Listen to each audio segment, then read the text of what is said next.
programme étatique dont le but est de développer un système informatique capable de prédire les lieux et instants où les futurs homicides seront vraisemblablement commis. Cet outil permettra aux forces de l'ordre d'intervenir avant que les crimes ne soient commis et ainsi sauver la vie de nombreuses personnes. La nouvelle du lancement du programme en question s'est répandue à travers le monde, à Genève. Quelques avocats pénalistes reconnus ne voient pas du tout d'un bon œil l'arrivée de cet outil prédictif. Crainte disparaître. Le crime tout d'abord. Émis en secret à la maison des avocats, ils décident ainsi d'organiser une riposte. L'heure est grave. Nous devons mandater un jeune avocat, un avocat stagiaire, parfait. Il faut qu'il soit naïf, qu'il paraisse sincère.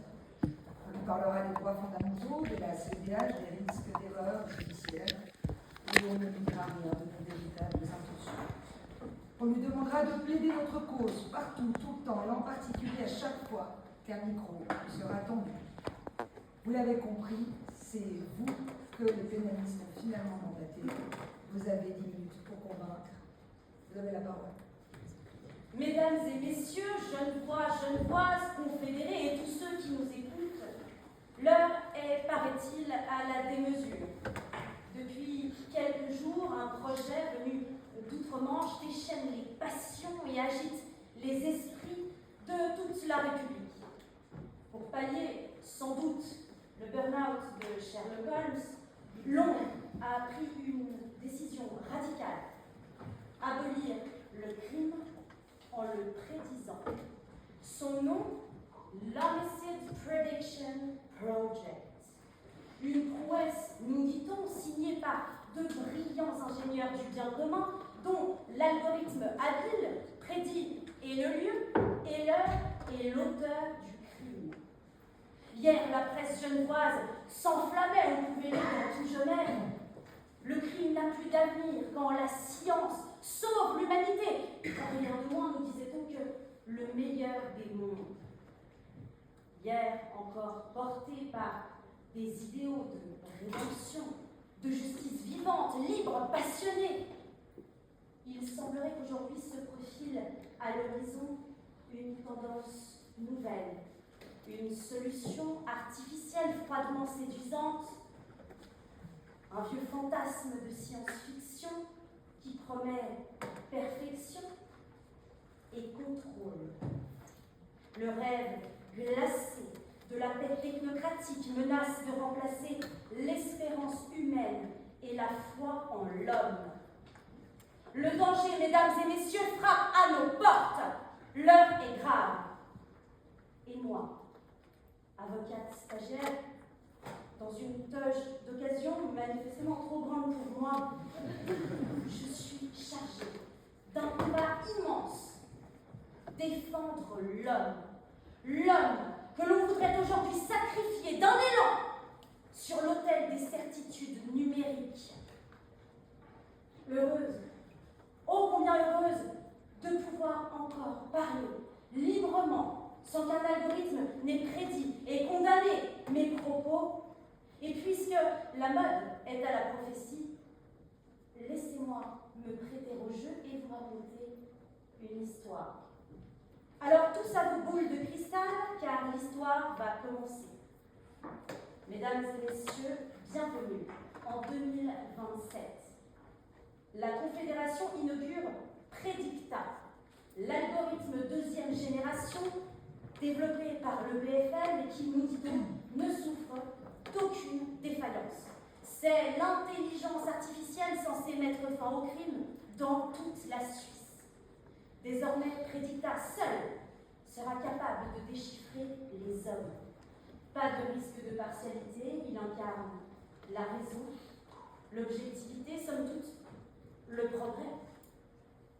Fidèle à son destin programmé, Predicta s'est emparé de tout le système judiciaire. 2028.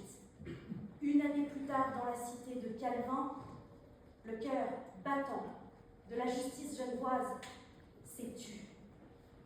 La place du Bourg-de-Four, jadis grouillant d'avocats en robe noire, d'étudiants en droit passionnés, de magistrats devisant à la terrasse de café, n'est plus qu'un théâtre d'ombre. Les terrasses sont closes. Les verres vides ne sont plus que des cadavres derrière des vitres ternies.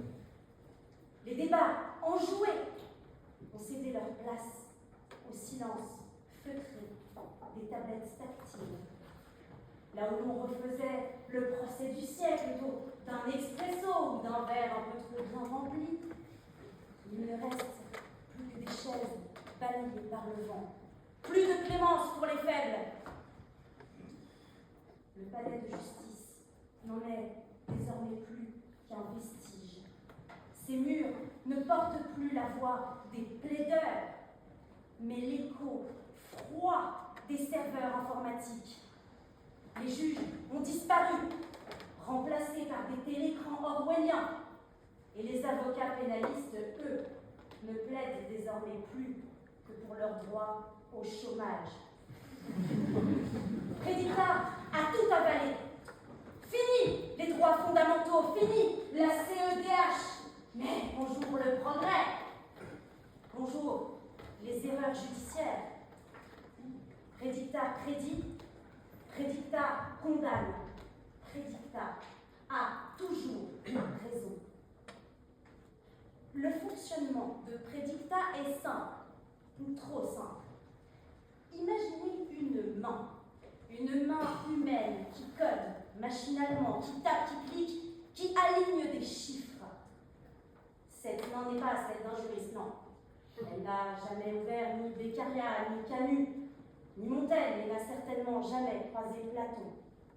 La CEDH, c'est quoi? La cellule d'extraction des données humaines? Non, voyez-vous, pour elle, il n'y a qu'une seule Bible, le Big Data. Cette main est-elle bienveillante, raciste, sexiste, écologiste, anarchiste, fasciste ou wokiste? Nul ne le sait. Elle ne connaît qu'une seule logique. Additionnez vos données, vos clics, vos faiblesses, madame, vos fréquentations, monsieur, et prédire. Elle ne s'intéresse pas à ce que vous faites, mais à ce que vous pourriez faire. Et voilà qu'un signal s'allume, alerte rouge. Homme, noir, 25 ans, trouble bipolaire, antécédent, un excès de vitesse, risque élevé pour la société. Le guichet s'ouvre. Cet homme, c'est Robert Caron. Robert travaille dans une petite épicerie de quartier, non loin de la rue du Rhône, tristement connu pour avoir battu en 2026 le record d'homicide. Robert n'a pas grand-chose à se reprocher, sinon quelques paris en ligne de mauvais goût et des fréquentations, certes, douteuses. Prédicta calcule, pondère, classe. Il est formel. 84,9% de probabilité de commettre un homicide. Alors Prédicta classe Robert. Il est 215e sur la liste des criminels putatifs les plus dangereux de toute la République. Un jour, le téléphone de Robert vibre. Une notification sèche implacable. Vous êtes désormais sous surveillance prioritaire. Dès lors, sa vie se rétrécit. Les visites de police se multiplient, ses collègues s'inquiètent, son voisinage s'éloigne. Robert est devenu suspect de ce qu'il pourrait faire. Jusqu'au jour où l'alarme retentit à nouveau.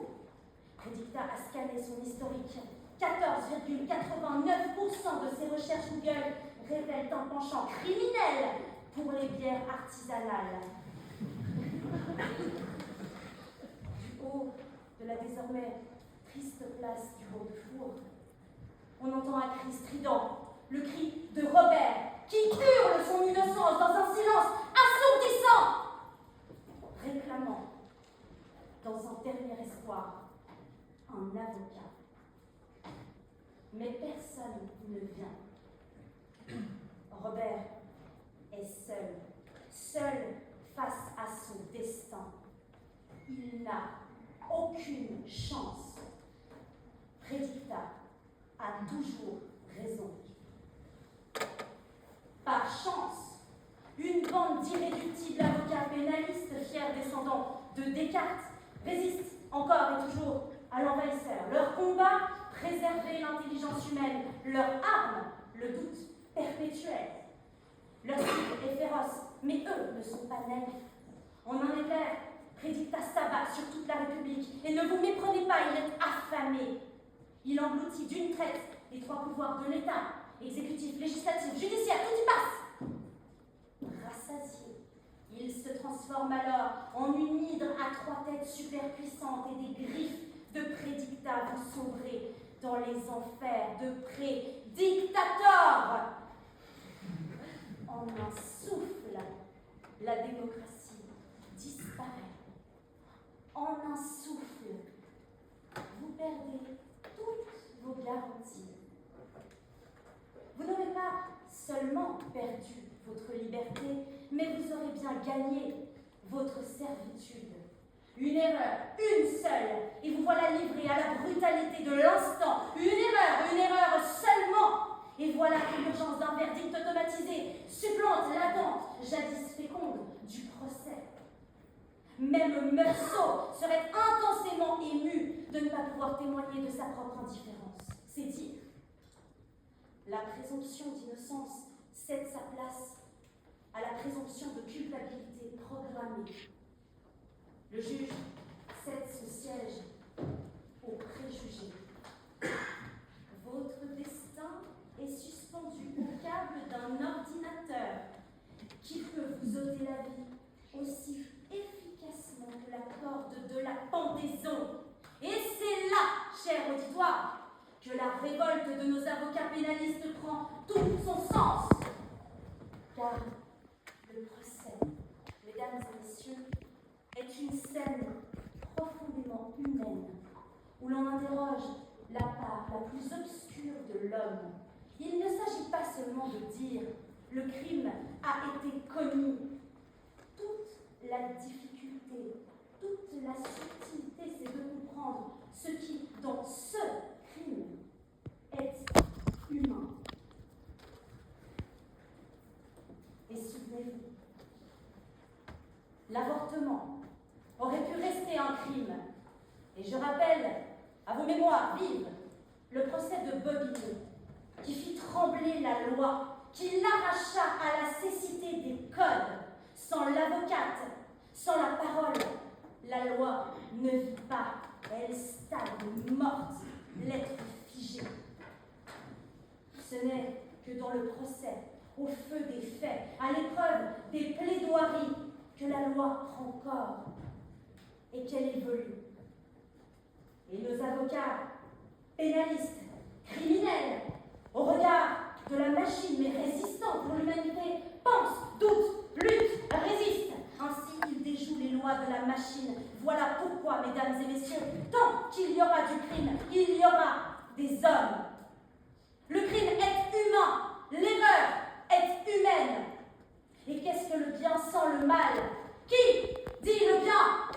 Qui dit le mal? Certainement pas un algorithme qui empile des données mortes, mais bien l'homme.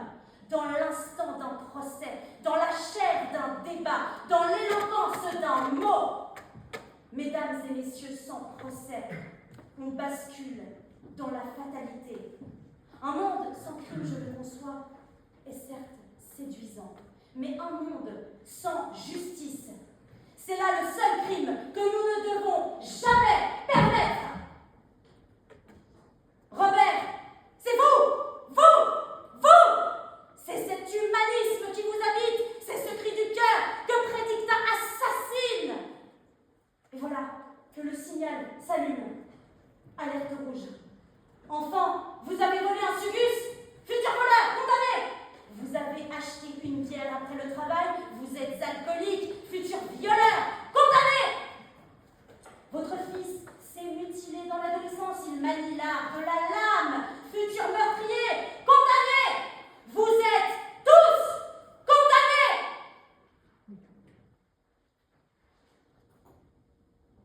Mesdames et messieurs, nous voilà de retour en 2025.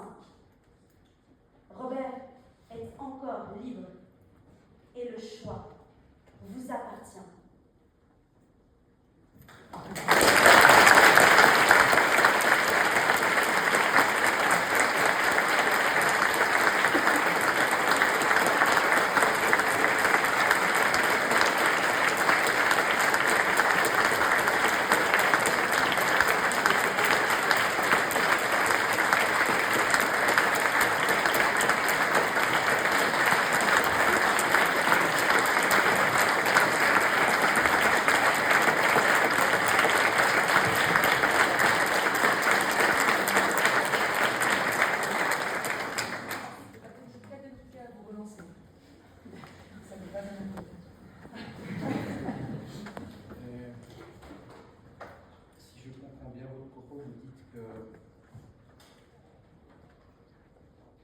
seul un magistrat peut juger du bien ou du mal. Au fond, ce sur quoi je vous interroge, c'est ceci. Parce que ça n'est pas une posture un peu dichotomique, parce que si chacun d'entre nous baissons les masques, ne sommes-nous pas faits et de bien et de mal? Et c'est là tout l'objet de mon propos. Tout dépend de la conscience de l'homme. Nous sommes tous faits de bien et de mal. Et je pense que la réponse se trouve dans le débat que Prédicta ne permet pas. Puis j'ai une deuxième question. C'est mieux les abonnés. Il y a quelques magistrats du parquet dans la salle, on va vous demander d'être courageuse.